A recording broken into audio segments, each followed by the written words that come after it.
I'm Tina. Today I will read the ZACK files, Great Grandpas in the Litter Box.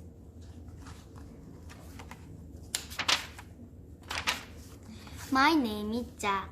I am 10 years old and I guess you could say I've been interested in weird stuff all my life.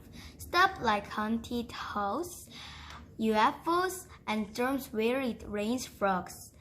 So, when something weird happened to me, I was probably more open-minded than somebody else who wasn't interested in weird stuff all their life. I was in the animal shelter near our home in New York City. After years of begging my dad for a cat, he finally broke down and said yes, I could get a kitten, so here I was. I passed the cage with an old gray tomcat inside it. His fur was matted with dirt. He lost half the whiskers on the left side on his face, which made him look a little lopsided, and the tip had been chewed off one of his ears. "Shh, young man," someone was calling me. The voice sounded raspy and strange. "Hello, little boy, over here." I turned around, looking to see who it was, but there was nobody inside. I went on to the cage, where a little tuxedo kitten with a black body and white paws was taking a nap. He sure was cute. I stepped to take a closer look at me. Of course, it probably wasn't the best time for me to adopt a kitten. In a couple of days, my dad and I were flying to Chicago to spend Thanksgiving with my grandma Lee. But our neighbor had agreed to cat sit, and I wasn't taking any chance of my dad changing his mind. I'd almost decided on that cute little tuxedo kitten when I heard the voice again. "Hey kid," said the voice. I'm speaking to you." "Where are you?" I asked. "Right here, dummy," said the voice. In the cage in back of you." I turned around. This gruffy old gray tomcat was staring quite closely at me. "You pardon me for hurrying," said the cat, "but I was afraid you were about to make a terrible mistake and choose somebody else." "You can talk," I said, hardly able to believe my ears. I moved closer to his cage.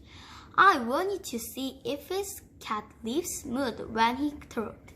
Maybe this was just a trick somebody doing bell trims. I told you I like weird stuff, but this was really far out even for me. "A talking cat?" I said. "Yeah, a talking cat. How about that?" said the cat sarcastically. His cat lips were moving. This was no trick. "But look at you, a talking boy," he said. "Listen, we don't have much time. You've got to get me out of here." "What do you mean?" "I mean I can stand it in here a minute longer," he said. The meow and the smell of driving me right up the wall. "Tell them you're adopting me." "Oh, I don't mean to hurt your feelings," I said, "but I've already decided on this little tuxedo kitten here. Like I said before, I'm pretty open-minded. I had nothing against talking cats. I just wasn't sure I wanted to leave one, especially with one as fussy as this one scene, the tuxedo kitten," he said. "Poor choice." "What do you mean?" "He has frills and worms. Plus, he never got the hang of using a litter box." The tomcat gave me a long look. He could see I wasn't buying it. "Okay," the cat went on. "I didn't want to have to use this, but here goes. If you don't adopt me, they're going to put me to sleep. And I don't mean tuck me in bed in my jammies either. I mean kill you. You really want that on your conscience, kid? Listen, they don't put cats to sleep here, I said. That is a well-known fact. This cat was not only bossy, he also seemed to have problem with the truth. Okay, I might that haven't lately, he said, but that could change any day. I looked at him and shook my head. Okay, he said. How's about this? What if I told you I know your name? What's my name? ZACK. How did you know that? I asked. I had to admit I was pretty impressed. Not that many people know my name, and even 4 cats. You're impressed, huh? Said the big gray tomcat. What if I told you I'm a member of your family, Jack? Do you think you still prefer to little tuxedo? A member of my family, I said. How could that be? You're a cat? Hey, you never heard the reincarnation? Somebody dies and comes back as somebody else? So, I said, sure, I'd heard of reincarnation. In fact, I'd read about several cases in India of kids who claimed to have lived before. They knew facts about certain places they'd never been, things they couldn't possibly have known if they were ordinary kids. Still, they were kids, not cats. So what? So, said the great tomcat, I happen to be your wonderful dad, great-grandfather Julius. Chapter 2. 1 minute, I'm about to go home with a cute little black and white kitten. The next, the big great tomcat tells me he's my dad, great-grandfather. I didn't know what to do. I took another look at the kitten. He was licking his front paw in an adorable way. The tomcat saw I was still leaning toward the kitten. What, you don't think I'm cute? He asked. Then he posed in what he must have thought was a cute pose. You're kind of cute, sir, I said. It's just Dan. Cute, she said. You can't tell me you're going to walk out of here with a flea-bitten stranger who hasn't been promptly toilet-trained and leave our beloved great-grandfather rotting in a stinking little cage? Family is family, Zack. I look at the tomcat, then at the kitten, then at the tomcat. Family is family. Funny, that's something Grandma Lee always says. That did it. I guess you're right, sir, I said. I guess family is family. Now, you're talking sense, kid, said the cat. And please call me Great-Grandpa Julius. Chapter 3. When I arrived home, huffing and puffing, carrying my cardboard cat carrier, my dad met me at the door since my parents split up.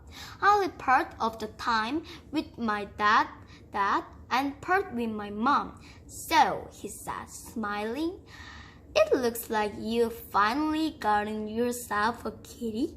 Yeah, I said, and put the cat carrier down. I was shocked. With Great-Grandpa Julius inside it, it must have weighed close to 30 pounds. Can I see the little guy? Asked my dad. Sure, Dad, I said, but first I have to tell you a couple of things. Okay, what? Well, number 1, I didn't get a kitten. I got a slightly older cat. Why, Jack? Said my dad. I think that's a wonderful thing to do, giving an older cat a home. I'm very proud of you, son. And number 2, he's not an ordinary cat. He's Well, for one thing, he talks. He talks, said my dad. Yeah, he talks. My dad smiled, deciding to go along with my little joke. I see. Well, what does he say? He says his great-grandpa Julius. I didn't even think you remembered having a great-grandpa Julius, he said, chuckling. What I remember was hearing Grandma Lee go on about her father, Julius, who was so nice he was practically a saint. Then she'd always add how Julius was the complete opposite of great-grandpa Marius. Her husband's father, Marius, was the black sheep of the family, so far Julius didn't seem that saintly to me. I opened the cat carrier. Great-grandpa Julius and my dad took a good long look at each other. Well, he's certainly big, said my dad. Hello, Great-grandpa Julius. Remember me, Dan? You always used to say I was your favorite grandchild. Can you say hello? Great-grandpa Julius seemed about to say something. Then he scratched behind his ear with his hind leg instead. He's not very talkative, said my dad. You should have heard him at the animal shelter, I said. My dad chuckled and rushed off, shaking his head. How come you didn't talk to my dad? I asked. I talk when I want to, said the cat. Not when other people want me to. Hey, Zack, you got anything to eat around here? I'm so hungry I could eat rodents. I had the free can of cat food they gave me at the animal shelter. I put it into a bowl of the floor. Great-grandpa Julius sniffed in and ripped one of his nose. Pfft, he said. What is that stuff? Beef protects in gravy, I repeated. You got maybe a little herring with sour cream? I told him we didn't have anything like that. He did not take this at all well. Let's put it this way, kid, said Great-grandpa Julius. Either get me some herring with sour cream pronto, or I'm going to take a leak on your sofa. You're not serious about this, I said. Try me, he said. If you ask me, Great-grandpa Julius was a lot crankier than I heard, but I was trying to be understanding. I guess dying and getting resentment as a cat could spoil a person's mood.